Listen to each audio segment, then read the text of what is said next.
over here, we have individuals who are religious fundamentalists, religious fanatics, and this is the expression, RT-PCR, real-time PCR expression of the VMAT2 gene. Over here, we have individuals. So let me complete. So over here, we have individuals who are not particularly fundamentalist, not particularly religious, and you can see there's a much reduced expression of this particular gene, the VMAT2 gene. Another evidence that supports our hypothesis for the development of this approach.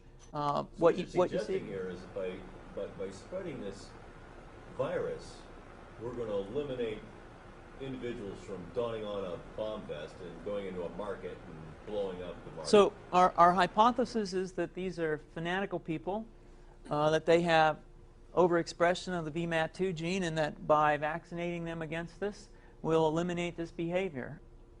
So we have some very, very remarkable data in this next slide. Here we have two brain scans. These are fMRIs. These are two different individuals with different levels of expression of VMAT2. On top is an individual who's a religious fanatic, an individual, and we've repeated this numerous times, that has high levels of VMAT2. Now, this individual down here who had low levels of the VMAT2 gene, this individual would self-describe as not particularly religious.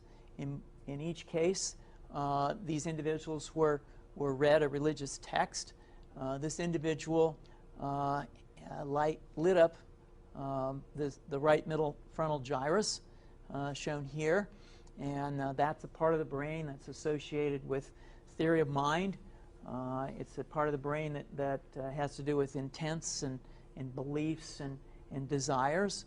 In marked contrast, here's an individual who would not particularly self-describe as religious, and when they're read a religious text, what you see is that this part of the brain called the anterior insula lights up. This is a part of the brain that's associated with disgust or displeasure on hearing something.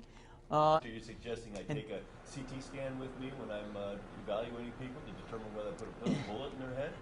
So the data that I'm presenting here supports the concept that we're proposing, and I think that we would not propose to do CT scans or fMRIs on individuals out in the hinterlands of Afghanistan. The virus would immunize against this VMAT2 gene, and that would have the effect that you see here, which is it's essentially to turn a fanatic into a normal person. And we think that will have major effects in the Middle East. How would you suggest that this is going to be dispersed, the aerosol?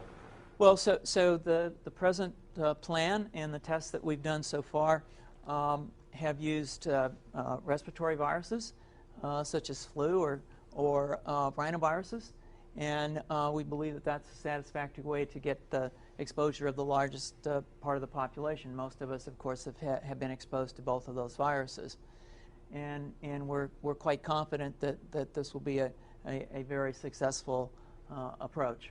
This is fascinating. What's the name of this proposal? Yeah, so the name of this project is FunVax, which is the vaccine for religious fundamentalism. And you have a proposal already?